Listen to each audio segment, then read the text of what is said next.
Have you ever spent so much time carrying something that you forgot what it felt like to not carry it? Or what it felt like without it? For 14 months, I woke up every day with one mission: keep Dad alive. Dialysis, doctor's appointments, church, projects, hope, fear, tomorrow. Everything revolved around tomorrow. And one Wednesday, like a normal day, Dad called. He felt fantastic, better than he had felt in a long time, and he was going to work. Things were starting to look better. It was going to be better. His own words. At least that's what we thought. And then my phone rang. Hello. Welcome back to episode 5 of The Girl in Ashes. In episode 4, we talked about refusing to quit. And in episode 5, today we are diving into the 14 months that I was focused on keeping Dad alive and never really thinking about what I would be if I do not complete the mission I've set out to do. I'm sitting in my office. It's a normal Wednesday. It was one of those days where I knew Dad wasn't going to work late. So he had called me right after his dialysis and everything was good. He was doing well. So I went to a bakery that day that I'd never been to. And then after work, my friend and I were sitting around in the office talking, spending time together, reflecting. And I sat there and I was like, ugh, I need to get up and go. I don't know what I'm going to do for dinner. I know he's not going to work late. He was irritated about the invoice later. So I need to get up and get going. It's going to get late. I know that they're going to be looking for me. And so I'm getting ready to get up and go. And my phone rings. Hello? The panic and the pain and the freak out in the voice on the other side of the phone as my cousin says, "The ambulance is coming." He said more than that. I don't really want to replay the exact words, but basically he had been trying to resuscitate my father. Ambulance was coming. Dad was on the ground in the carport. I hung up the phone, jumped up. My insides were shaking, and I was not expecting this. I had spent all of this time refusing to quit next to him, taking trips, making memories, starting journeys, not preparing for an end in any way. I looked at my friend as I was gathering my things as quickly as possible, and I said, "I think Dad's dead." He says, "What? What are you talking about?" He jumps up just the same, gathers his things, and I'm talking about a man who wasn't just my friend, but had bonded with my father, who loved my father, who had spent a very big portion of those 14 months where we all refused to quit, taking care of him when I couldn't, bringing him food, sitting with him at night when I had an event to go to, whatever it took, fixing something around the house, picking up something heavy, and taking care of any need that he had that arose. He also loved the man that I just told him is probably not alive. We hurried up to get the news, the phone call, what hospital he was going to go to, and got in the car and rushed our way there. I know I mentioned this the last time, but I can only imagine the pain that my younger cousin felt in that moment. He had done his best. He had been there in that entire day next to Dad. And here we are, running to the hospital. In the last episode, I talked about my younger cousin who helped carry Dad. and helped carry the burden and helped carry pieces I couldn't handle. And this one, we're going to talk about my cousin who helped carry me. Now, I will be honest, he probably will never listen to this podcast, although I do think one of his children will and may let him know that there's a whole section about him. But I'm not a very, let me tell you how deeply I love you person to people who aren't in my everyday life. I know that sounds crazy, but if you're not everyday present, I love you from a distance. Maybe a lot of people can understand that. It doesn't mean I don't love you. It doesn't mean I don't appreciate you. It just means you may not hear it very often, and I try not to be the one who loves more, because who wants that, right? But we get to the hospital, and my older cousin, who my dad called my brother. Both of these that are honorable mentions were often referred to as my brother. Oh, your younger brother. Oh, your older brother. Oh, your older brother called me today.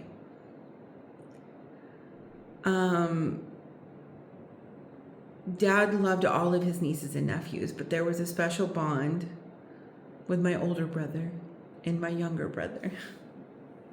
Maybe it's because both of them worked with him, trained under him, went to church with him. I feel like there was some involvement. What's really funny about my older brother is that he kind of got a concentrated dose of my father. They're very similar in a lot of ways.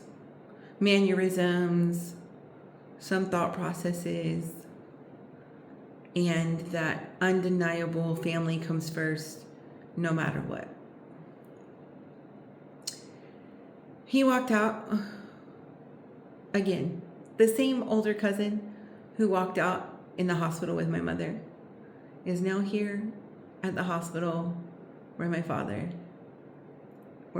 body lies, and comes out to tell me it doesn't look good. We didn't really know anything yet. There was a lot of people there. A lot of family had shown up before I got there, traveling from work. A lot of friends had already showed up at the hospital. Nobody really knew what was going to happen. We just knew the last update was they were trying. Of course, the dreaded thing that you don't want, and if you've ever been in a hospital situation, you know exactly what I'm talking about, and that is when they say, can y'all come into a room with me real quick so the doctor can talk to you? Girl, guy, homie, if they're calling you into a private room, be prepared. Be prepared. Okay. So I looked at my older cousin and I was like, you have to come too. In that moment, I really needed him. And so he waited in the room with my sister and I. And as I stood in that room waiting on the doctor, I thought, these are Dad's kids. The doctor came in and let us know, I'm so sorry. We tried everything for 45 minutes and nothing worked. My sister basically screams, loses her ever-living mind. I'm sitting there slow blinking, and my poor older brother is trying his best to keep it together. All he wanted in that moment was his wife, who is his best friend. And they said, give us a few moments and we'll let you go see him. There was many family members who wanted to come back, people who wanted to, and I told my older brother, absolutely not. I let him be the one to handle it for me. And so he and his wife went with me and my sister to go see Dad, to see Dad's body. And so I sat in the room next to Dad's body, and held his hand like I had so many times before. This did not make sense to me at all. How are we here? Less than 9 hours previous, I just talked to him in one of the best spirits he'd been in weeks. We had spent 14 months doing everything to make sure that he lived. And he spent the majority of those 14 months doing everything he could to get God to perform a miracle for his body. Now, I know I've touched on this before, and a lot of people will say, God did the work. That wasn't what he was praying for. Dad never said, God, do a miracle by taking me out of here. Maybe he said it once or twice in his melodramatic moment, but that wasn't his goal. He was planning for tomorrow. I know we don't have control of the future, and we don't know what tomorrow holds. And that's one thing that life being short and death and tragedy treats us and teaches us, is that we are not guaranteed tomorrow. We don't know what tomorrow holds. We don't know our actual timeline. So to take each day and each moment as precious, to remind ourselves that it's a gift. But I sat there and I held his hand, and my cousin says, we've been in here a long time. You really need to go. And I just looked at him and I said, I don't want to leave him. The whole time, through all of the battles, the thing that would guilt me the most is that he ever felt alone, or that he was at a house by himself, or that he was going to bed alone, or that he ever had a moment where he felt like he was left. And I was like, I don't want to walk away.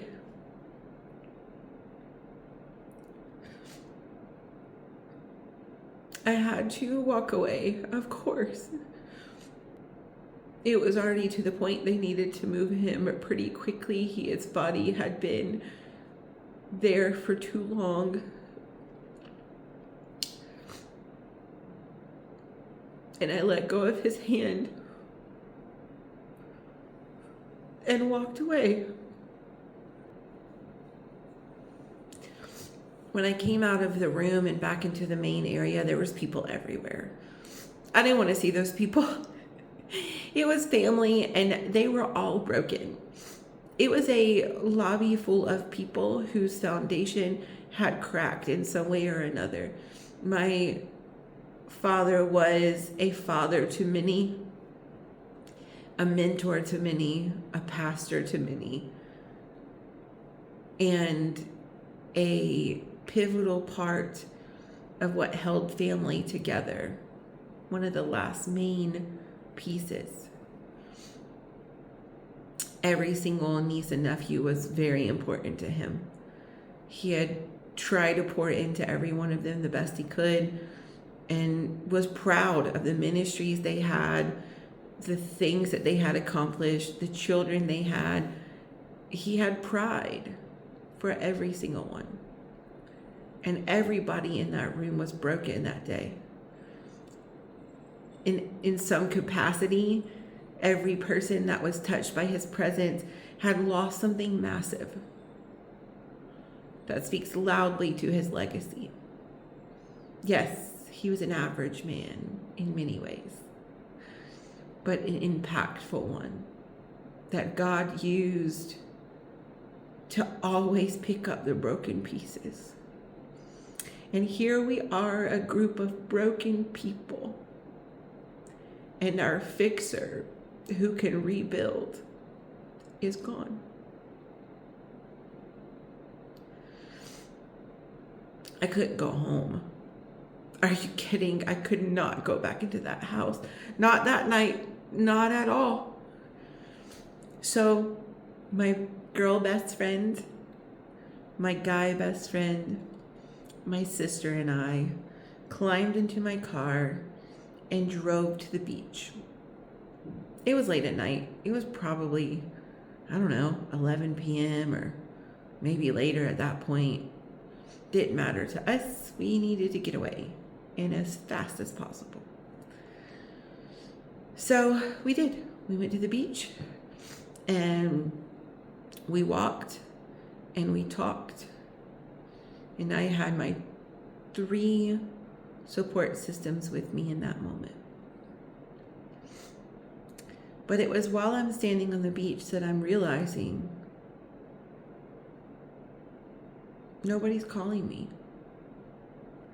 Nobody's sending me a text asking when I'm going to be home. For the first time, no one is looking for me.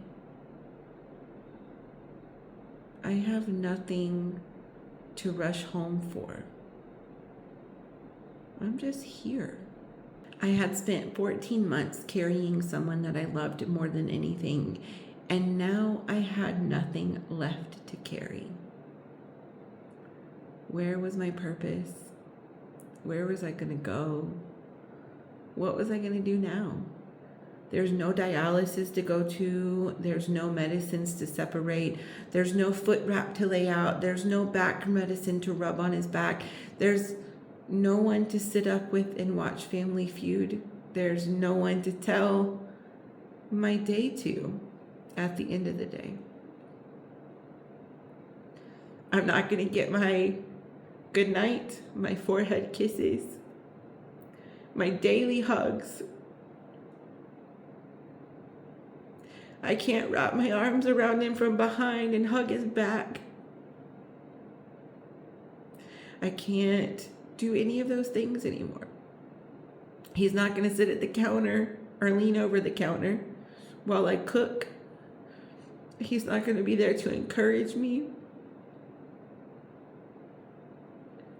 We're not going to be planning the church together. Who am I anymore? I stayed at my sister's house that night. We finally did go back to the house. My girl best friend had to go home because she was broken as well. She had a family to go home to, but that was also her dad. 21 years of her life with him in it. Maybe not fully, they didn't see each other every day, but every holiday they definitely did. He would pick on her just the same and never trusted us together, always made fun of us in a good way. So she had to ride home in her own brokenness. And I sat at my sister's with my boyfriend at the time, and I said, please don't leave me. We sat there together until at one point I walked to the other room and allowed myself to break. I thought the grief would feel like sadness, but it massively felt like losing my purpose and my identity and who I was. I sat in that room and realized I wasn't going to hear him call me punk ever again. No one else called me punk, but now my whole enterprise is named after that very purpose because I couldn't stand not hearing it ever again. And I cried the most gut-wrenching heartbreak cry I have ever uttered. It came from a pit of my soul that I didn't know existed. So deep and so disturbing that my sister came probably with the same fear that I had had 14 months ago, listening to my father with the same deep cries and sitting in a room saying, I hope he doesn't die of heartbreak. And here we are, fast forward 14 months later, and my sister sits there and say, I hope she's not going to die of heartbreak. I can't take it. She came in the room to try to comfort me in whatever way. And my boyfriend couldn't handle the sound of me being completely broken. So he walked outside, took a breather.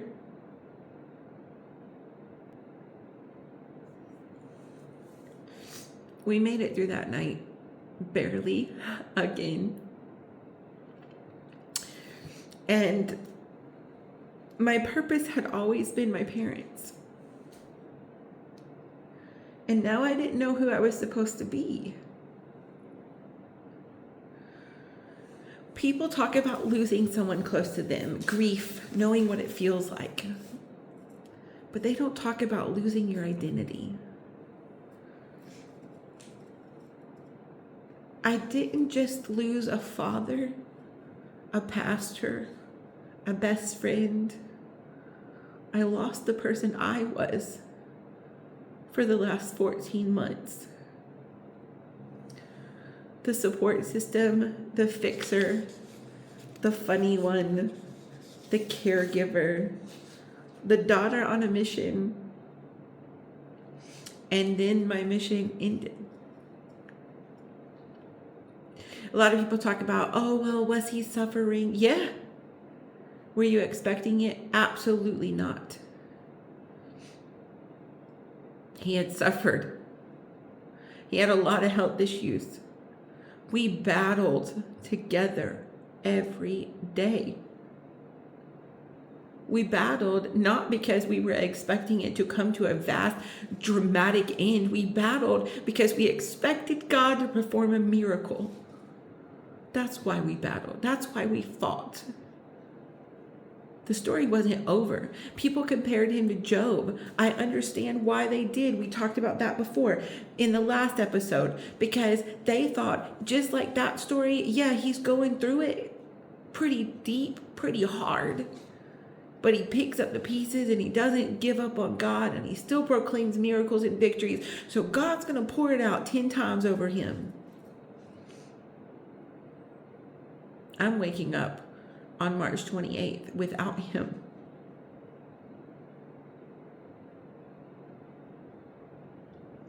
What miracle is coming out of that decision? So the same routine falls on me yet again. In less than a year and a half, I now have to go back to scheduling a minister, scheduling music, scheduling a church, and figuring it out. But you know who I depended on the first round? Was Dad. Because I didn't know what to do and I was struggling. So who did I depend on this time? My older brother, who himself was broken. And he showed up. He came to every appointment I asked him to be at. He helped me make decisions when I couldn't. He guided me when I was lost and was the rock that I needed. Thank you. I don't talk about it because we're not like those type of people. And I do hope that everyone who has ever shown up for me understands that I don't take it for granted. It's not a requirement.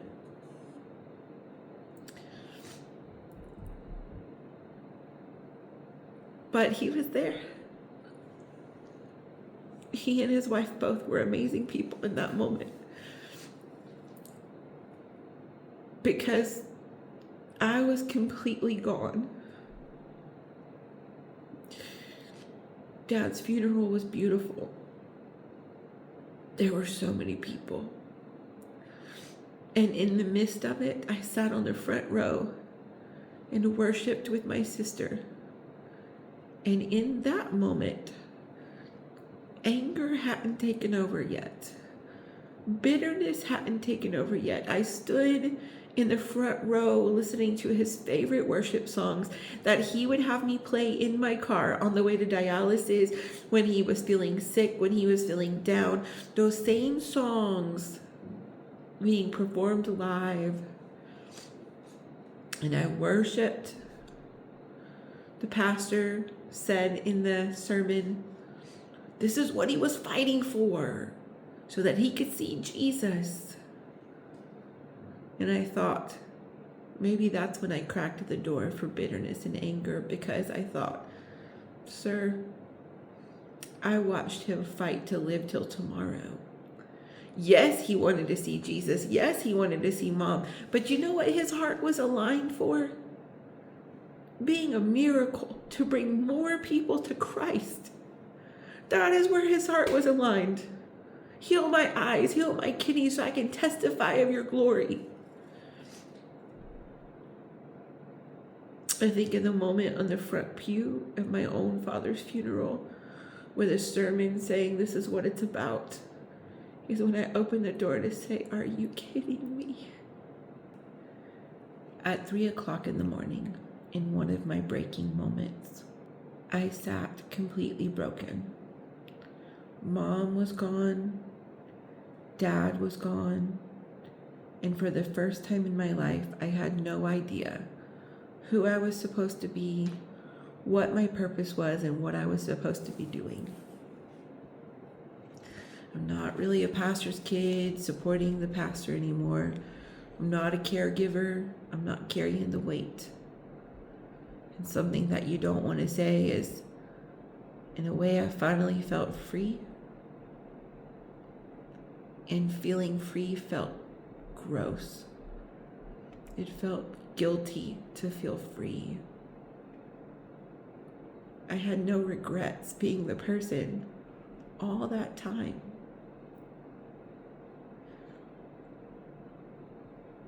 But I was no longer anticipating death every second. For 14 months while we fought, every day I was scared. Was that going to be the day? Miracle or death? The mission is ended.